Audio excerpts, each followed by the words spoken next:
to the reason that we're here today. And oddly, the cooling trend in the weather fits perfectly with our purpose, because we're learning how to cool off and forgive. To forgive all the things, because there are an awful lot of different types and areas when it comes to the business of forgiveness. There is forgiveness of ourselves, and that's a big one. And there's forgiveness of others, and that's a big one. There's forgiveness of traumas and forgiveness of events and circumstances around us, forgiveness of words and deeds, forgiveness of a lack of the words and deeds we needed. And there's that big, humongous one that holds so many people in terror, the forgiveness of God. And I want to take a minute to clarify that last one, the forgiveness of God, because it came up during the Wednesday night Q&A service that idea may have been a little confusing. So it's actually two-faceted. There's our need to forgive God.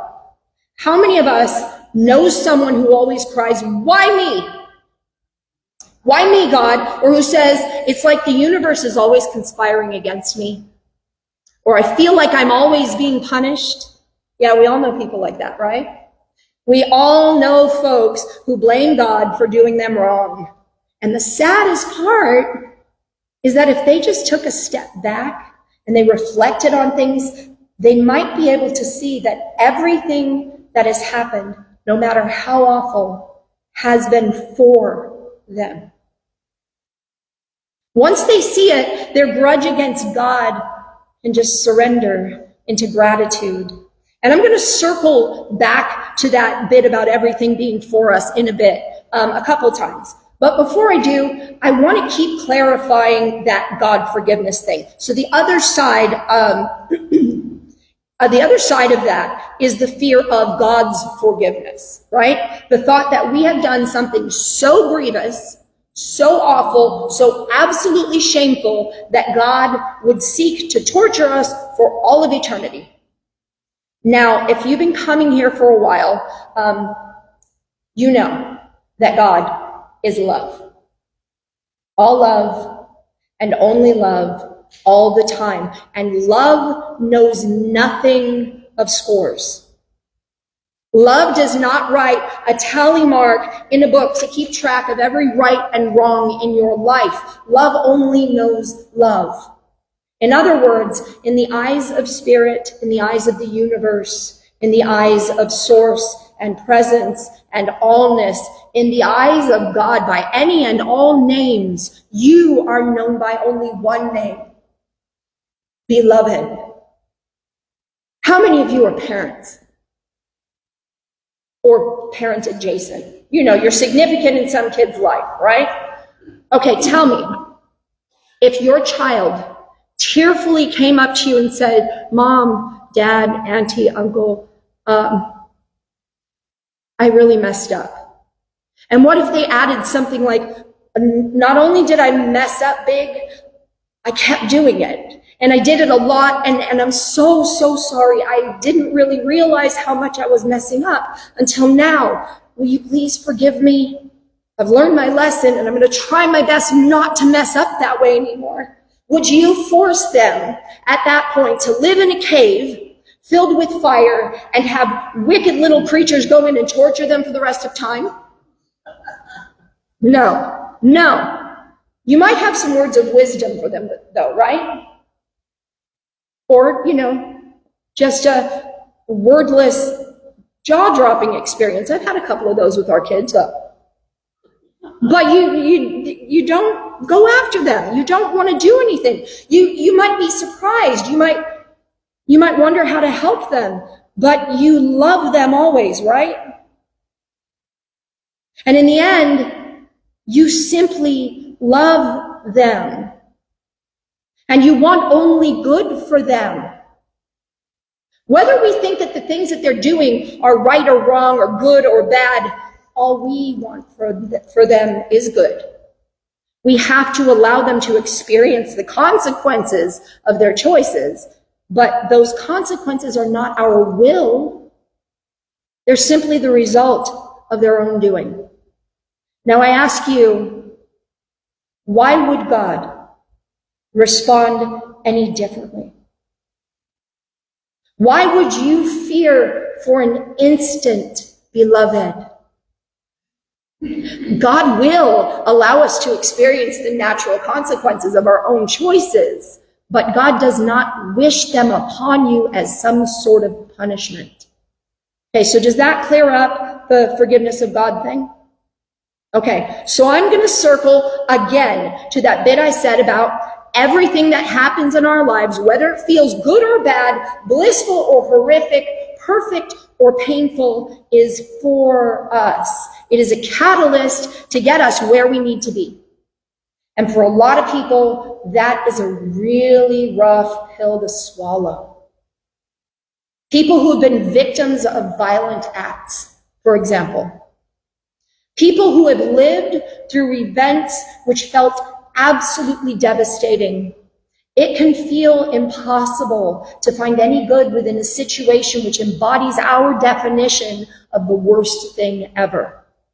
But the good is there, and I know it for certain. And since I said I know it for certain, you believe me, unquestioningly, right? Instantly. No?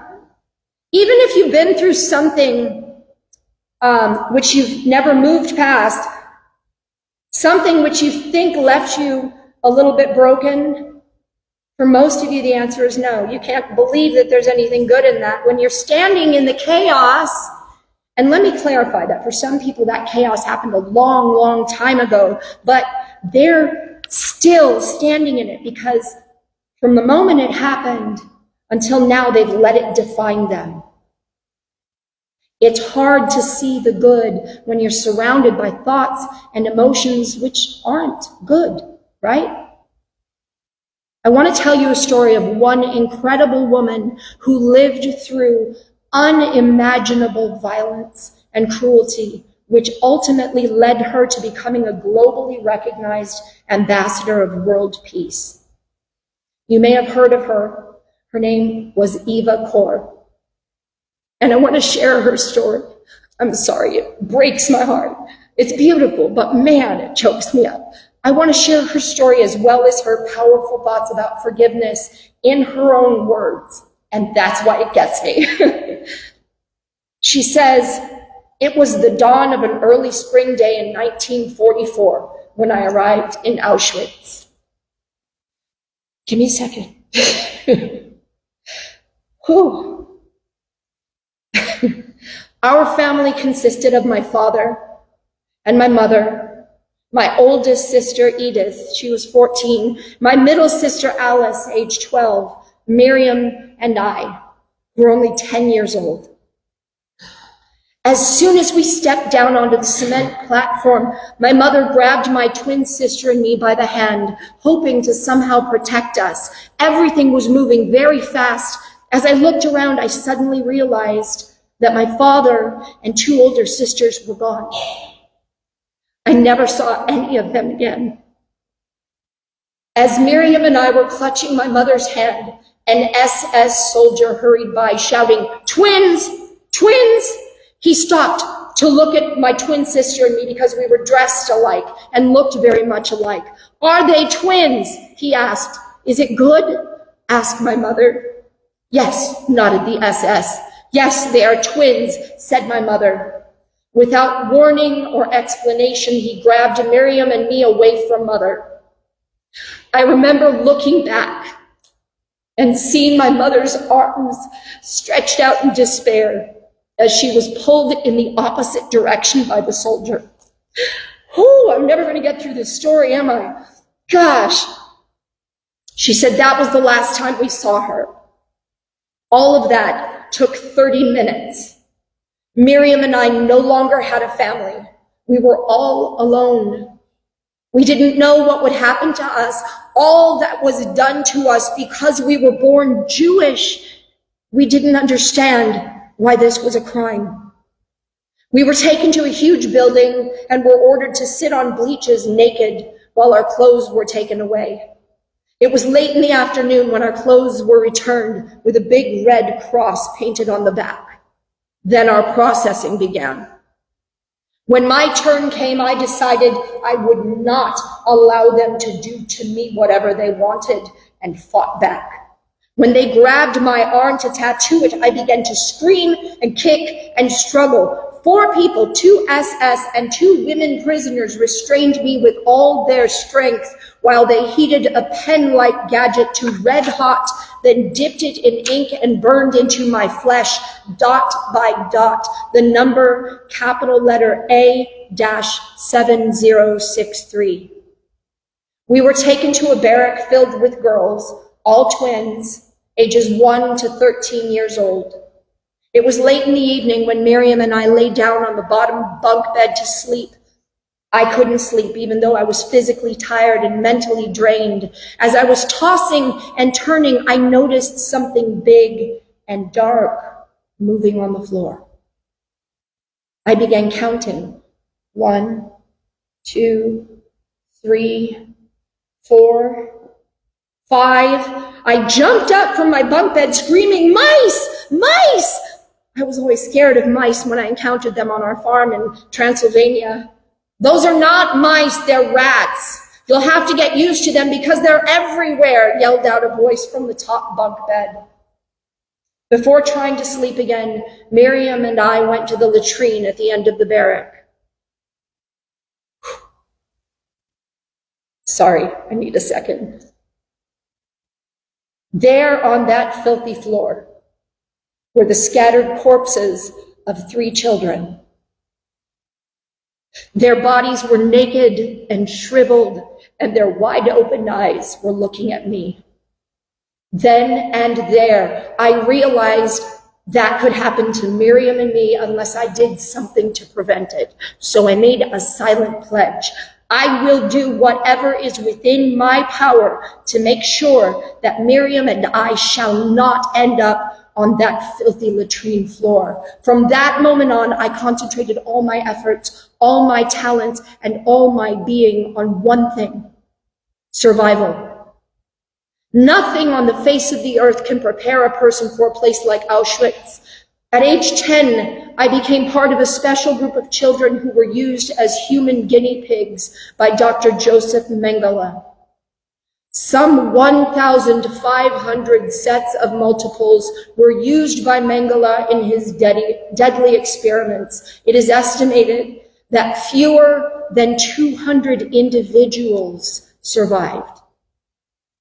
In Auschwitz, we lived an emotionally isolated existence. During the whole time I was in Auschwitz, Miriam and I talked very little. All we could say to one another was, "Make sure you don't get sick." And, "Do you have another piece of bread?" It took every ounce of my energy to survive one more day, to live through one more experiment. We did not cry because we knew there was no help. We had learned that within the first few days. I remember being hungry all the time. I had a big decision to make every night when we received our daily ration of bread, approximately 2.5 inches. It was an agonizing decision each night when I would ask myself, should I eat the bread tonight? If I do, then I'll have the whole day tomorrow with no food. The days seemed to be very long, and without any food, it was even longer. While I was awake, I could feel the hunger, a pang in my stomach that sent pain through my skinny body. It was logical that I should save the bread for the next day, but if I put it under my head, by the next morning it was gone, stolen or eaten by the rats. I became very ill after an injection in Mengele's lab. I tried to hide the fact that I was ill because the rumor was that anyone taken to the hospital never came back. The next visit to the lab, they measured my fever and I was taken to the hospital. The next day, a team of Dr. Mengele and 4 other doctors looked at my fever chart and then declared, "Too bad. She's so young. She has only 2 weeks to live." I was all alone. The doctors I had did not want to heal me. They wanted me dead. Miriam was not with me. I missed her so very much. She was the only kind and loving person I could cuddle up with when I was hungry, cold, and scared. I refused to accept their verdict. I refused to die. I made a second silent pledge. I will do anything in my power to get well and be reunited with my sister Miriam. In the hospital barrack, we received no food and no medication. People were brought to this barrack to die or to wait for a place in the gas chamber. I was very ill, burning up with fever between life and death. I remember waking up on the barrack floor. I was crawling because I could no longer walk. I wanted to reach a faucet at the other end of the barrack, and as I was crawling, I faded in and out of consciousness. I kept telling myself, I must survive. I must survive. After 2 weeks, my fever broke, and I began to feel stronger. I decided to devise a plan that would show a gradual improvement in my condition. So when the so-called nurse would come in and place the thermometer under my arm and leave the room, I would take it out and read it. And if it was too high, I would shake it down a little. Then I would stick it back under my arm with the end sticking out. After 3 weeks, my fever showed normal, and I was reunited with Miriam. What a happy day that was. Would I have died? Mengele would have killed Miriam with an injection to the heart and would have done comparative autopsies on our bodies. This is the way most of the twins died. 3 times a week, we walked to the main Auschwitz camp for experiments. These lasted 6 to 8 hours. We had to sit naked in a room. Every part of our body was measured, poked, and compared to charts and photographed. Every movement was noted. I felt like an animal in a cage. 3 times a week, we went to the blood lab. There we were injected with germs and chemicals, and they took a lot of blood from us. I have seen some twins fainting from the great amount of blood that they lost. I believe the Nazis wanted to know how much blood can a person lose before it can cause death. The experiments were in various stages, and Mengele had an unlimited supply of guinea pigs in the camp. If a twin died as a result of the experiments, the other twin was always injected with a phenol injection into the heart, and a comparative autopsy were done on both twins. When one pair of twins was lost to the experiments, another pair of twins would come in on the next transport to replace the pair that had been killed. On a white snowy day, January 27th, 1945, 4 days before my 11th birthday, Auschwitz was liberated by the Soviets, and we were free.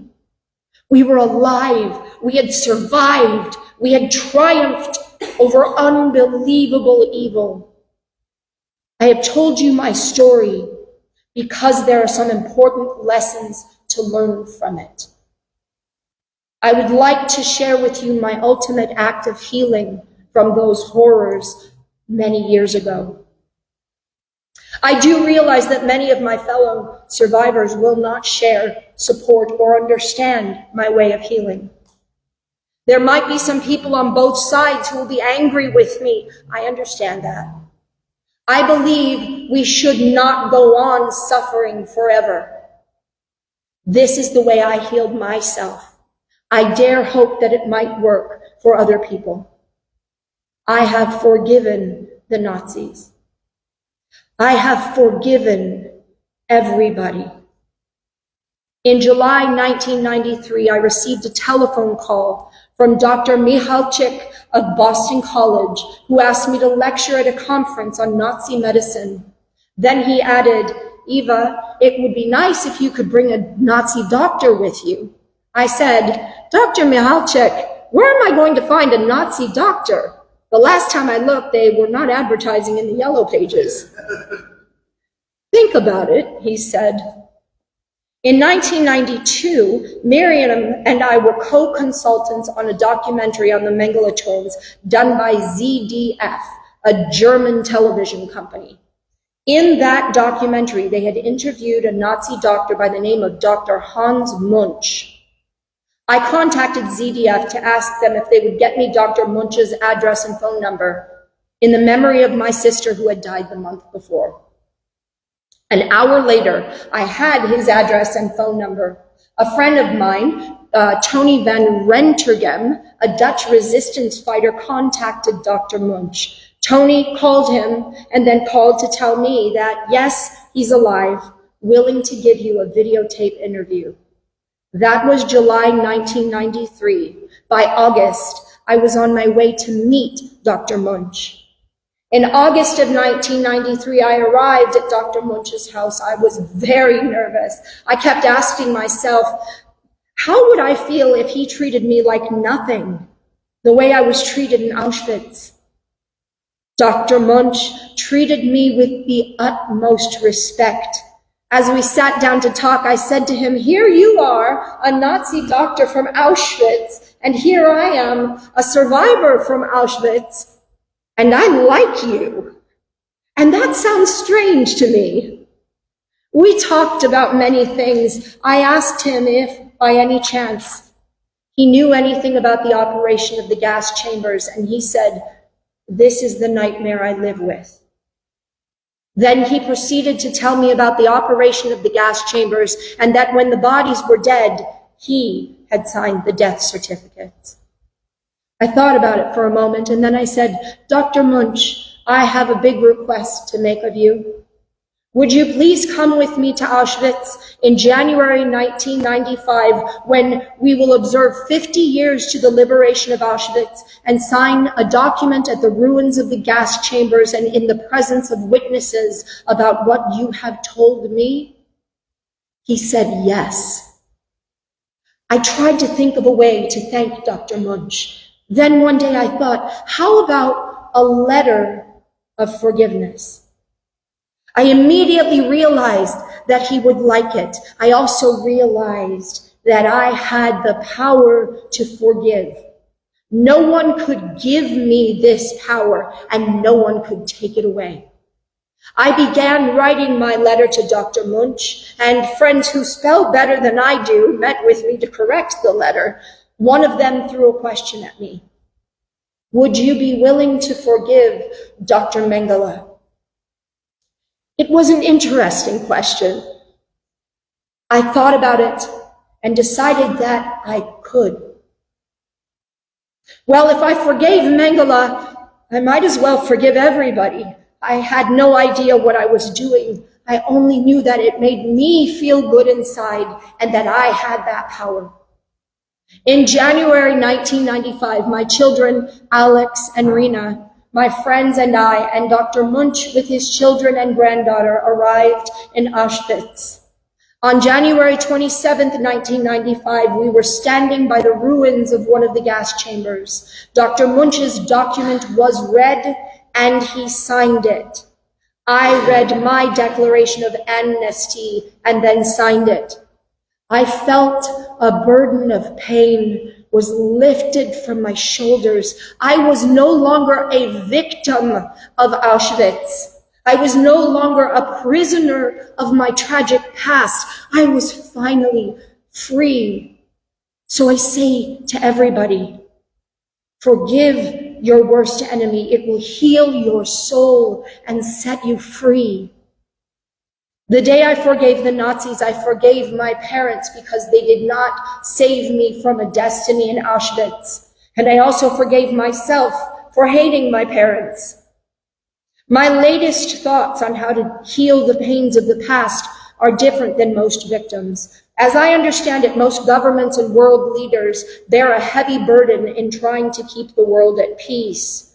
In my opinion, they have failed miserably by not advocating, encouraging, and facilitating survivors of tragedies such as the Holocaust to forgive their enemies, which is an act of self-healing.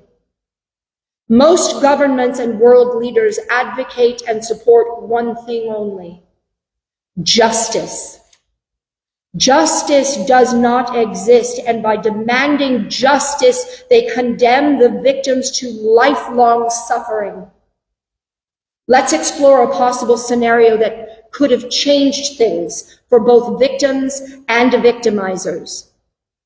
All the Nazi criminals would have been encouraged to come forward to testify to the crimes they committed in return for their freedom. The perpetrators or victimizers would also pay financial retribution for 5 to 10 years, and those funds would have gone into a special reconciliation fund to assist the victims in rebuilding their lives. The victims could testify if they chose to. The victimizers' testimonies would validate the victims' suffering. As it is today, I still don't know what was done to us. But Mengele could have solved this problem by testifying. Both the victims and the victimizers, by verbalizing their painful memories, could have started their healing at once. As it happened, the victims are still silent and hurting. The victimizers were silent, hurting, and hiding. The victims anguished in pain. The victimizers anguished in pain, shame, and fear of being caught. The added tragedy of all this is that the victims have passed on to their children a legacy of pain and fear and anger. The victimizers have passed on to their children a legacy of pain, shame, and fear. How can we build a healthy, peaceful world while all these painful legacies are festering underneath the surface? Perhaps if we learn to speak our truth, whether victim or perpetrator, we could find peace in our hearts. And perhaps with peace in our hearts, the world would finally be at peace. Eva Kor wrote over 500 letters of forgiveness in order to find peace within her heart. Just letters. That's all it took for Eva to forgive atrocities which mere words cannot even begin to touch. And if that little act can heal her, imagine what it can do for you. I transcribed one of her letters in your programs. An image of the original is on the screen if the clicker is working. Is it working? It's on the screen. It is a letter of forgiveness to her father. You remember what I said in the beginning. Everything happens for us. If you read the letter, you will see that, yes, she does say exactly what was done to cause her pain. But then she lists all the ways that painful experience shaped her for the better. She credits her father's cruelty with enabling her to survive in Auschwitz. If she can do that, if she can draw that line, what powerful truth can you uncover as your gift from a traumatic experience? I'll note that she also wrote that letter after his death. She wrote it for her, not for him. I encourage you this week to begin this powerful practice. Write your own letters. You can type them or record them however you wish to express your truth. Place them in envelopes and send them out. Not necessarily to the people in the subject line. Many of us have no name for the who or what that has hurt us. You can simply write forgiveness as the name and list the address as heaven and drop it off at your post office. They keep all those kinds of letters in a special room for however many years, and then they dispose of them. Or you can bring it here, and mindfully you can burn each in our burning bowl, or you can give them to me to burn for you. I promise not to read them. Just let me know when you want to come, and I'll meet you at the bookstore. We have a beautiful new glass burning bowl. And if you're not familiar with the practice of the burning bowl, ask someone. It's extraordinarily life-changing. But see, this isn't just a one-week assignment. Make it a lifetime commitment. Forgive in letters what your heart struggles to yield. Write and rewrite until all of the pain and anger is gone. And as the burden lightens, you will find that forgiveness is beginning in your heart before you begin to write. And that all of life feels better, bigger, fuller. Smiles are wider, joy and love are more vibrant and bountiful. And one day, you'll realize that you haven't written a letter in a while. And perhaps you'll wonder why. And when you search within, the answer will become clear. It's because you have nothing left to forgive. So let it be.